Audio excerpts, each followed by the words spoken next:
जयकारा शेरावाली का, साचे दरबार की जय।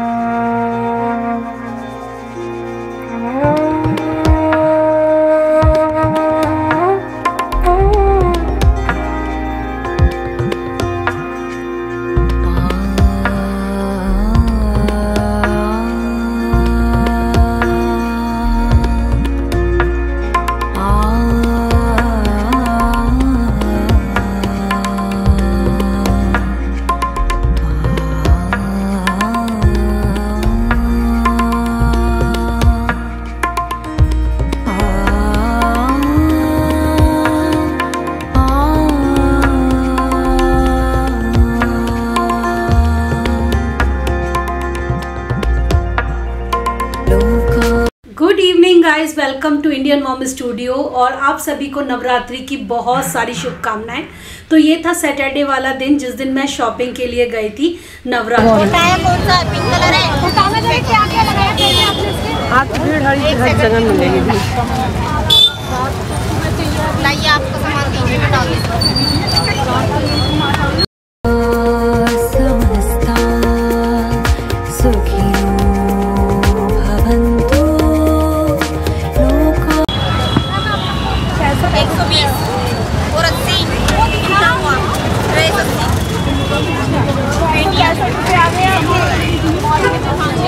तो नवरात्रि की जितनी भी मुझे तैयारी करनी थी वो मैंने एक दिन पहले शाम के वक्त कर ली थी।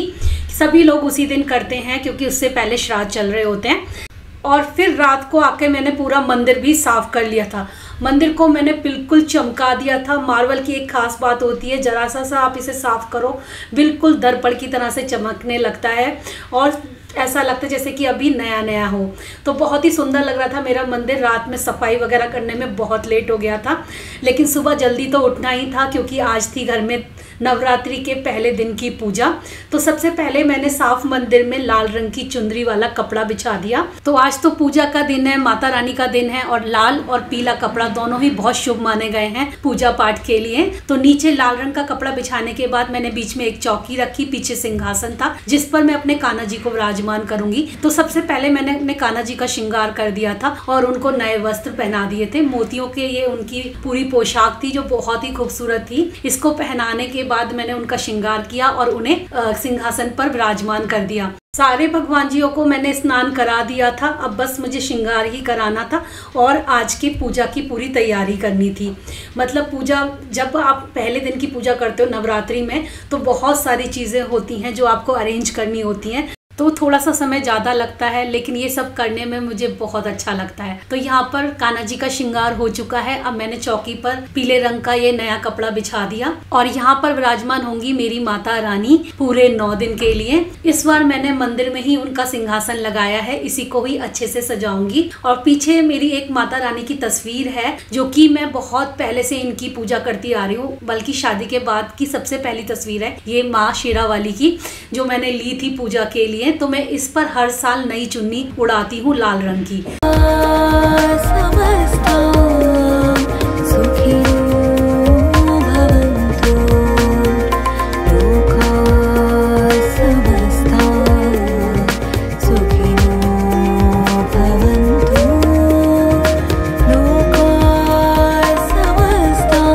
एक बार मैं अपने माता रानी का पूरा श्रृंगार कर दूं, उन्हें वस्त्र पहना दूं, सिंहासन पर विराजमान कर दूं, उसके बाद मैं फिर जाकर तैयार होंगी। पूजा की ज़रूरत का जितना सामान था वो भी मैंने एक साथ इकट्ठा करके साइड में रख लिया था। अब बस मैं रेडी होंगी और उसके बाद पूजा में बैठ जाऊंगी। तो अभी मैंने सबसे पहले माता रानी को और सारे भगवान जियों को स्नान करा के तैयार कर दिया है और अब आती है मेरी बारी। तो मैंने आज ये ब्यूटीफुल सी रेड कलर की साड़ी पहनी है।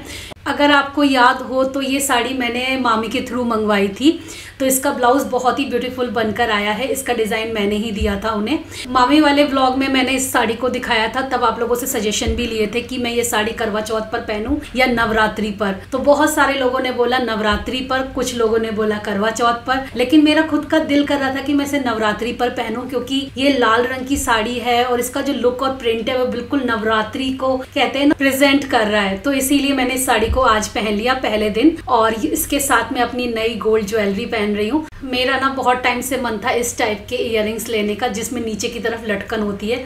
मेरे पास नहीं था इस टाइप का डिज़ाइन, तो मैंने ये वाला डिज़ाइन लिया था। बहुत सुंदर लग रहा था ये।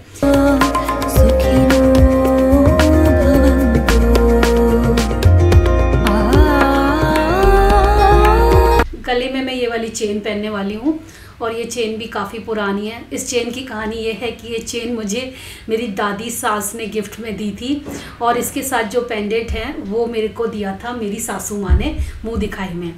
तो ये दोनों मुँह दिखाई में मिले थे मुझे। इसके साथ इयररिंग्स भी दिए थे मम्मी ने। जिस जैसा पेंडेंट देख लो सेम वैसा ही इयररिंग्स भी हैं कानों के लिए। बहुत सुंदर लगता है जब साथ में पहनती हूँ तो।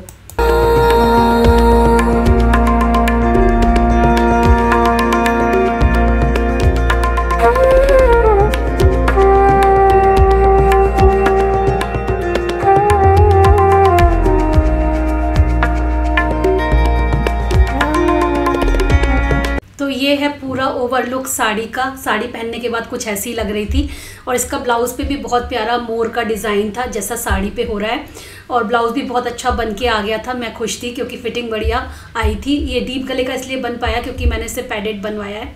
ये मैं ना 10 से 15 मिनट में तैयार हुई थी फटाफट। चेहरे पे बस हल्का सा मॉइस्चराइज़र, बीबी क्रीम लगाई, लिपस्टिक लगाई, सिंदूर और बिंदी, चूड़ियाँ वगैरह। थोड़ा बहुत मैंने भी अपना श्रृंगार कर लिया क्योंकि माता रानी की पूजा करने जा रही थी। और यहाँ पर फिर मैं वापस से मंदिर में आकर मंदिर को सजाने लगी। मंदिर में भी फूल लगाने बचे थे, तो मैंने सोचा सबसे पहले मंदिर में फूल लगा देती हूँ और उसके बाद फिर पूजा में बैठूँगी।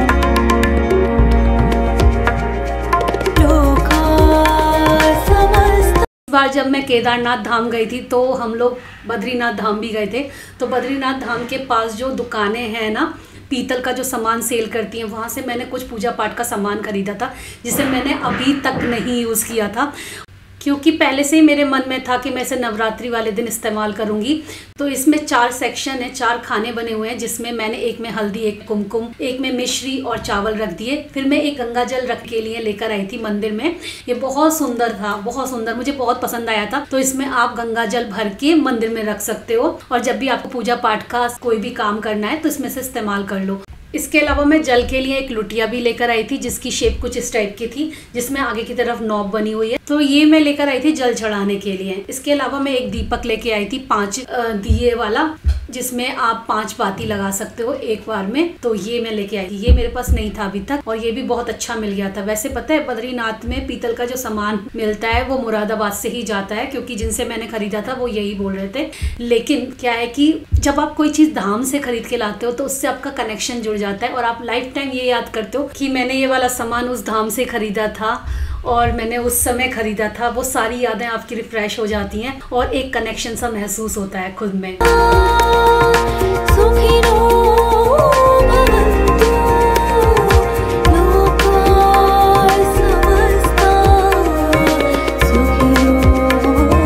तो ये है मार्वल का अगरबत्ती स्टैंड, जो कि बहुत ही खूबसूरत है। इसमें बहुत अच्छी कार्विंग हो रखी है और इसका मार्वल डिजाइनिंग बहुत बढ़िया है गाइस। ये मैंने वैसे अमेजोन से मंगाया था, एक बार शॉर्ट वीडियो में शेयर कर चुकी हूँ। दीपावली के लिए मैंने रंगोली वाला डिजाइन भी मंगाया था, साथ ही ये भी मंगाया था। इसे भी मैं आज यूज करूंगी, लेकिन मैं मंदिर में नहीं जलाने वाली अगरबत्ती, क्योंकि बहुत सारे लोग लिखते हैं कमेंट सेक्शन में कि अगरबत्ती नहीं जलानी चाहिए मंदिर में। तो बस मैंने ये अगरबत्ती लगाई है और जलाऊंगी मैं इसे बाहर, मंदिर में नहीं जलाऊंगी, अपने लिविंग रूम एरिया में जला लूंगी, जिससे कि घर में खुशबू आती रहे। और यहाँ पर मैंने पंचमेवा निकाल ली। थोड़ा सा मैंने यहाँ पर कटोरी में निकाले हैं चावल, इसके ऊपर मैं कलश स्थापना करने वाली हूँ।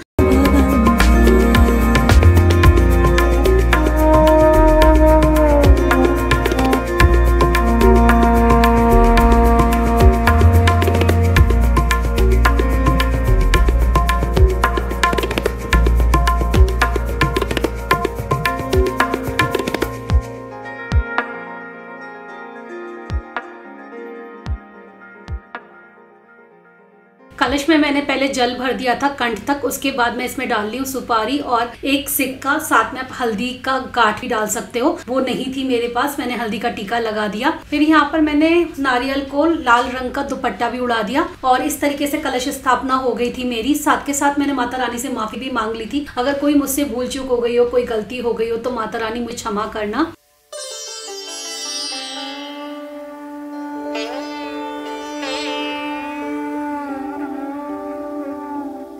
माता रानी के भोग के लिए मैंने 5 तरह के फ्रूट्स चढ़ा दिए। उसके अलावा मैंने पान का पत्ता एक जल में डाल दिया और एक पान का पत्ता उसके ऊपर मैं सुपारी है, बताशा है, फूल है, फ्रूट है, इसके अलावा कुछ मेवा है, ये सब रखकर मैं माता रानी को चढ़ा देती।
तो इस तरीके से मेरी नवरात्रि के पहले दिन की पूजा संपन्न हो गई है और यहाँ पर मैं माता रानी की आरती आप लोगों को भी दे रही हूँ। माता रानी यहाँ पर कृपा बना के रखे, आप सबकी मनोकामनाएं पूरी हों।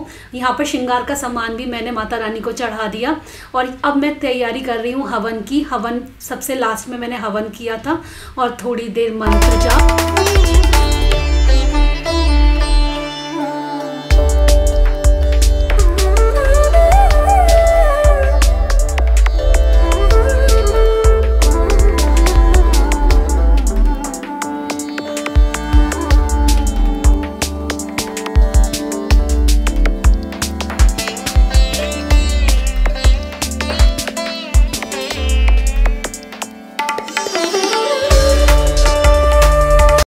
जयकारा शेरावाली का, साचे दरबार की जय। जय माता दी।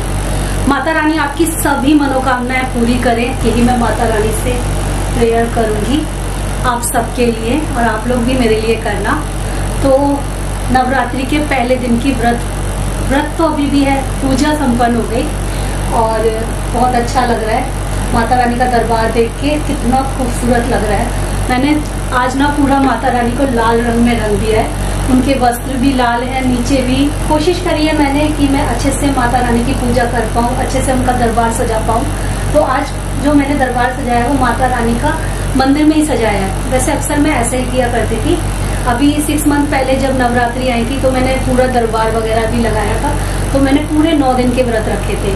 लेकिन इस बार थोड़ी हिम्मत मेरी टूट रही है, थोड़ी तबीयत भी मेरी डाउन हो रही है, तो मैंने सोचा है पहला और आखिरी का व्रत रखूंगी मैं और बाकी दिन मैं पूजा पाठ कर लूंगी। अपनी जो डेली की हमारी पूजा होती है, माता रानी की पूजा होती है, वो करूंगी और यही सोचा है मैंने।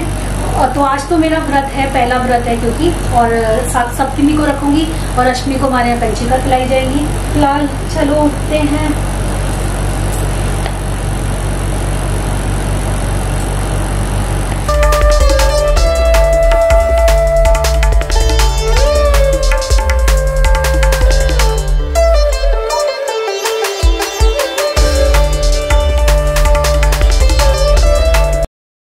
थोड़ी देर आराम करने के बाद मैं आ गई थी किचन में क्योंकि मुझे भोग की भी तैयारी करनी थी।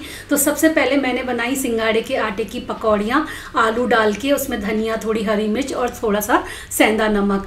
तो इस तरीके से क्रिस्पी पकौड़ियाँ बनके तैयार हो गई थी।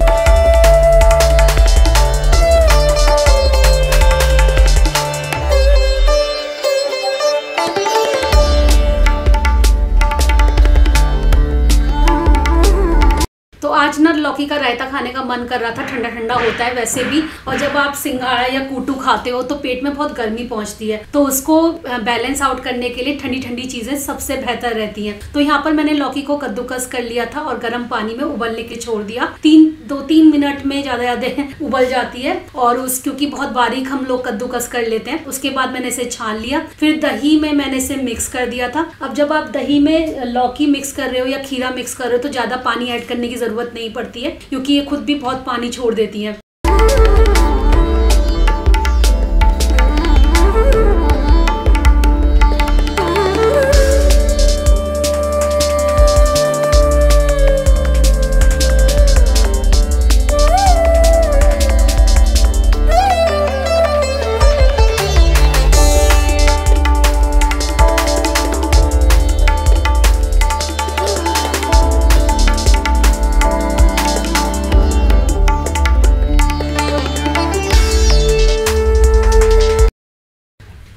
लौकी को दही के साथ अच्छे से मिक्स कर लिया मैंने। उसके बाद इसमें बस 2-3 चीज़ें डाली थी व्रत वाली, जैसे काली मिर्च का पाउडर, थोड़ा जीरा पाउडर और थोड़ा सा सेंधा नमक। इसके अलावा मैंने 1 हरी मिर्च काट के डाल दी थी, थोड़ा सा धनिया पत्ती डाल दी थी। सारी चीज़ों को अच्छे से मिक्स किया। इसके बाद मैंने इसमें तड़का लगाया था देसी घी में। थोड़ा देसी घी लेके उसमें जीरा डाल के, थोड़ी कुटी हुई लाल मिर्च डाल के मैंने तड़का लगा दिया था। अगर आप लाल मिर्च नहीं खाते तो आप स्किप कर सकते हो। ये रायता बहुत ही ठंडा ठंडा लगता है और पेट में बहुत ठंडक पहुँचाता है। तो अगर आप पूरी वगैरह कुछ खा रहे हो इस टाइप की तो आप ज़रूर खाना इसको, व्रत में बहुत अच्छा लगेगा आपको।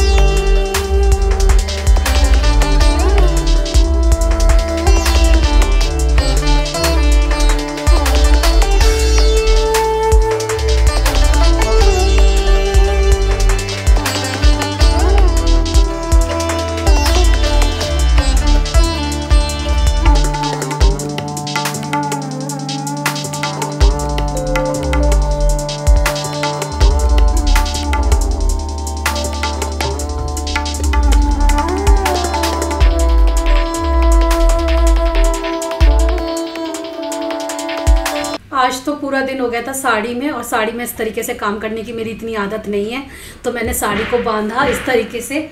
और थोड़ा कंस्ट्रक्शन का काम हो रहा है आसपास, तो थोड़ी बहुत आवाज़ें भी आपको आ रही होंगी, उसके लिए माफ़ी चाहती हूँ। तो फटाफट से बस यहाँ पर मैंने बहुत जल्दी खाना बना लिया था, ज़्यादा टाइम नहीं लगा था। वैसे भी व्रत के खाना बनाने में समय नहीं लगता।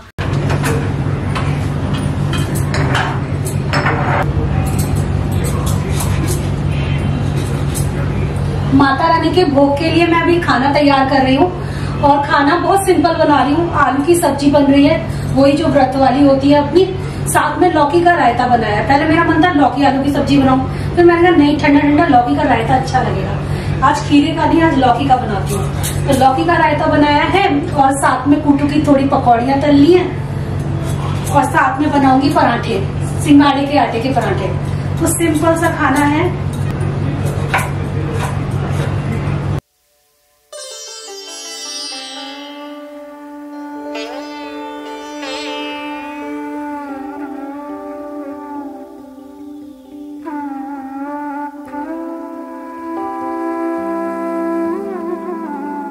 भोग का सारा सामान बन चुका था, भोग की थाली भी तैयार हो गई थी। फिर मैं आ गई थी शाम की पूजा के लिए। तो अब हम करेंगे शाम की आरती। तो दोस्तों यही था आज का नवरात्रि के पहले दिन का व्रत और पूजा का ब्लॉग। उम्मीद करती हूँ आप सभी को पसंद आया होगा। माता रानी की कृपा दृष्टि आप सभी पर बनी रहे। अगर पसंद आया है तो लाइक करना मत भूलना, अपने दोस्तों के साथ, फैमिली के साथ शेयर भी कर देना। जयकारा शेरावाली का, बोलो साचे दरबार की जय।